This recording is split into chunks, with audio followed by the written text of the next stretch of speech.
नमस्कार दोस्तों, आप सभी का हमारे YouTube चैनल में स्वागत करती हूँ। उम्मीद है कि आपको ये कहानी पसंद आएगी।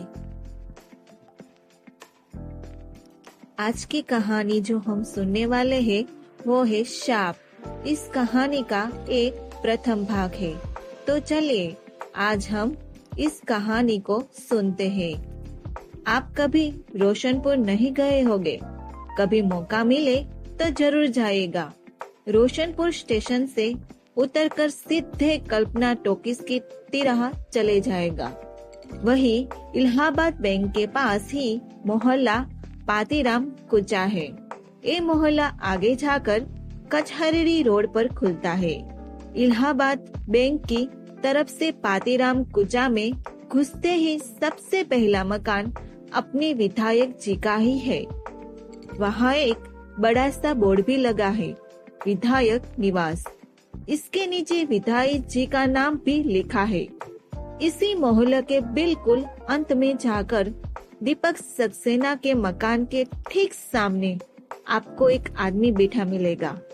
बिल्कुल लुंच पुंच सा, न बेचारा ढंग से बोल पाता है और न ही ढंग से चल फिर पाता है।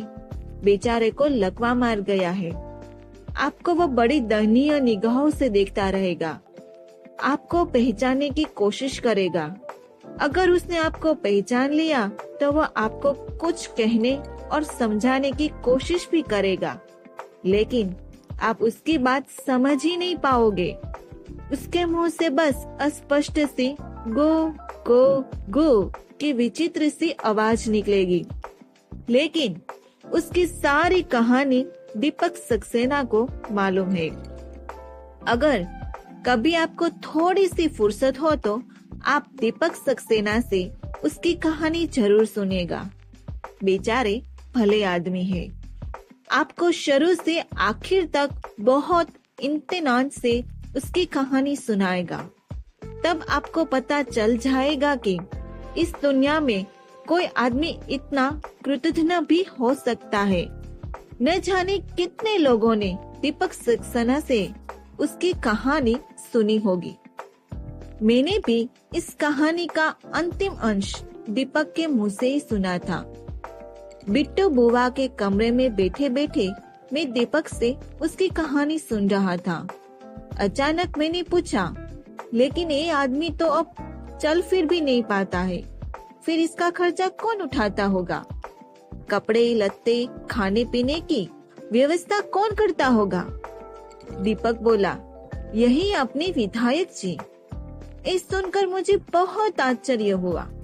विधायक जी तो ऐसे आदमी नहीं थे। बचपन में मेरे साथ ही पढ़ते थे और इंटर की परीक्षा में नकल करने पर रिस्ट्रिकेट पर कर दिया था। इसी खुन्नस में तो उन्होंने प्रभु दयाल सर से मारपीट भी की थी। फिर पुलिस के डर से महीनों फरार रहे थे। मैंने कहा, लेकिन विधायक जी ऐसा कर सकते हैं? मुझे तो विश्वास ही नहीं हो रहा है। दीपक बोला, सच में ही हम इंसान को बहुत कम समझ पाते हैं। कल तक जो आदमी इसको जरा भी पसंद नहीं करता था, आज ठीक समय पर वही रोज इसके लिए नौकर से खाना भिजवाता है। खाना ही क्यों, कपड़े लत्ते दवाई आदि का प्रबंध भी तो वही करते हैं। और भला अब इस आदमी का इस दुनिया में है ही कौन? मैंने पूछा, वह क्यों? उन्हें सब कुछ करने की क्या जरूरत है? दीपक बोला, यही बात तो मैंने भी एक दिन विधायक जी से पूछी थी। फिर उन्होंने क्या कहा? मैंने बड़ी उत्सुकता से पूछा। यही कि इस आदमी ने तो मेरे ऊपर बहुत बड़ा उपकार किया है। मैं उसकी जिंदगी भर भी सेवा करता रहूं तो भी भला क्या इसके उपकार से ऋण हो जाएगा? ये सुनकर मुझे बहुत आश्चर्य हुआ। मैंने पूछा, लेकिन इसके बीवी बच्चे, वे क्या इसका ख्याल नहीं रखते? खाना पीना कपड़ा लत्ता नहीं देते? क्या इसकी सेवा शुश्रूषा करने वाला विधायक जी के सिवाय और कोई नहीं है? दीपक बोला, छोड़िए साहेब, एक अपाहिज से भला किसी इतनी हमदर्दी हो सकती है?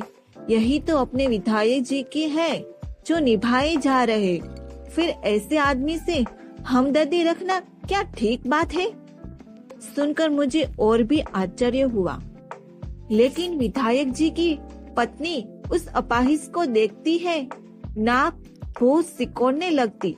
उनका बस चलता तो वो उसे जाने कब का इस मोहल्ले से बाहर फिकवा देती। सच तो यही है कि दीपक जी से भी अच्छी तरह वे इस आदमी का इतिहास जानती है, इसीलिए वह प्रायः उस रास्ते से गुजरने में भी संकोच करती है।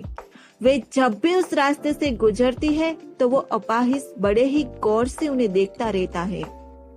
कभी कभी वह हाथ जोड़कर अपने माथे से बार बार लगाते हुए जोर जोर से आवाज लगाकर उन्हें कुछ बताने और समझाने की कोशिश भी करता है, पर उसके मुंह से कुछ भी स्पष्ट निकल ही नहीं पाता था। बस केवल को को को को की अस्पष्ट सी आवाज ही सुनाई देती थी। उसके मुंह से हमेशा लाल टपकती रहती थी। विधायक जी की पत्नी को उसे देखकर न जाने कैसे वृतृष्णा सी होने लगती है। वे दूसरी तरफ मुंह करके नाली में पिच से थूक देती। उन्हें उस आदमी से न जाने कितनी घृणा थी, और ये बात रोशनपुर का हर एक व्यक्ति जानता भी था। उनके साथ साथ कभी कभी उनका बेटा वैभव भी होता था। उनका हाथ पकड़े वो मुंह पूछे किए हुए बहुत देर तक उसी अपाहिज को देखते हुए चलता रहता था। विधायक जी की पत्नी उसे डांटती, ए वैभव, आगे देख कर चल, अभी गिर जाएगा, उसको क्या देख रहा है? पर वैभव तब भी उसकी तरफ देखता रहता। वह अपाहिज उसे देखकर हंसने की कोशिश करता, कभी कभी हाथ का इशारा करते हुए उसे अपने पास आने के लिए भी कहता। वैभव कहता, मम्मी पागल है ने? शंकर की पत्नी कहती, हाँ है, तू उधर मत देख बेटा, आगे देख, अभी ठोकर लगी तो गिर जाएगा। लेकिन मम्मी देखो ना, वह मुझे ही बुला रहा है। विधायक जी की पत्नी बड़ी ही उपेक्षा से उसकी तरफ देखती। वह गो गो गो गो करके हाथ के इशारों से वैभव को अपनी तरफ आने का इशारा कर रहा था। ये देखकर गुस्से से विधायक जी की पत्नी की त्योरी चढ़ जाती। वह वैभव को खींचकर अपने आगे कर लेती, पर वैभव को उसकी हंसी बड़ी विचित्र सी लगती। वह उस समय 6 साल का था। वह कभी अकेला ही घर से बाहर निकल आता और मोहल्लों के दूसरे बच्चों के साथ उधर ही आ पहुंचता। उस अपाहिज को तरह तरह से परेशान करके खिजाना और फिर मजा लेना उन बच्चों का प्रिय शगल था। जब वह उन्हें डांटने के लिए मुंह से गो गो गो गो की आवाज लगाता तो उन्हें बड़ा मजा आता। वे उत्साह में आकर उस पर पत्थर फेंकने लगते। वैभव जी उस शैतानी में शरीफ होता। तब तंग आकर वह अपाहिज बेचारा किसी तरफ चबूतरे से खिसक कर मकान की गैलरी में चला जाता और किवाड़ उड़का देता। लेकिन अपने विधायक जी उस अपाहिज की बड़ी चिंता करते। वैभव या किसी और बच्चे को उस पर पत्थर मारते देख तुरंत डांट देते। क्यों दरिद्र नारायण को परेशान करे हो? चले यहाँ से बच्चों, दूसरी जगह जाकर खेलो। बच्चे विधायक जी को देखते ही तितर बितर हो जाते थे।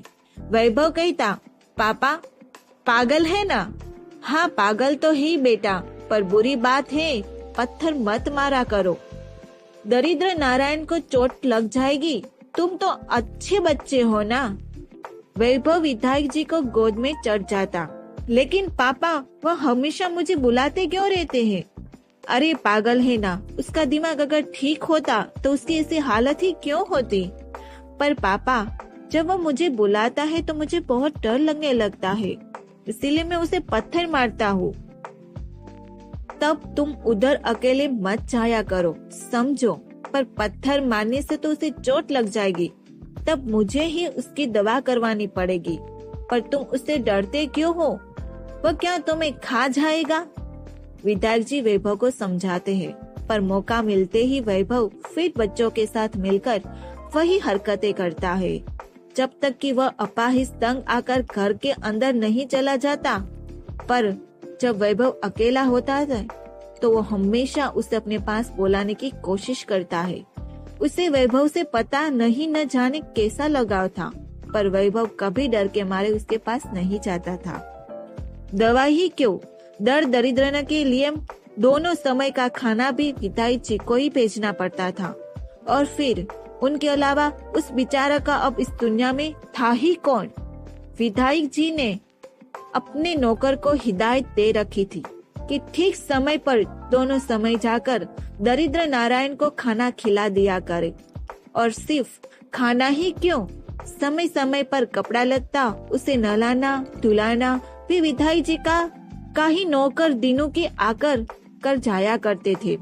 शंकर ने सफाई कर्मचारी से भी कह रखा था, वह भी रोज आकर साफ सफाई कर जाता था। लेकिन विधायक जी की पत्नी को ये सब जरा भी पसंद नहीं था। वे नाराज होकर कहती, क्या आपने ही दुनिया भर के दिन दुखिया कोठियापाइज का ठेका ले रखा है? विधायक जी कहते हैं, अगर हम लोग खाना नहीं भिजवाएगा तो बेचारा मर नहीं जाएगा? इस दुनिया में अब इसका है ही कौन? तो मरने दो ने उसे, हम ही क्यों कोई उसके रिश्तेदार है जो उसकी चिंता करे? अरे भगवान, जब हमें इतना सब कुछ दिया है तो दो वक्त किसी को खाना खिला देने से कुछ घटता नहीं है। दुनिया में धर्म कर्म भी तो आखिर कोई चीज है। वे हंसकर कहते तो उनकी पत्नी पूरा सा मुंह बना देती है। ये भाग यही खत्म होता है, और अगले भाग को स्टोरी सुनने के लिए हमारे अगले वीडियो का इंतजार करें, और ऐसी कहानी सुनने के लिए हमारी चैनल को सब्सक्राइब करें और लाइक, कमेंट और शेयर करना मत भूलना।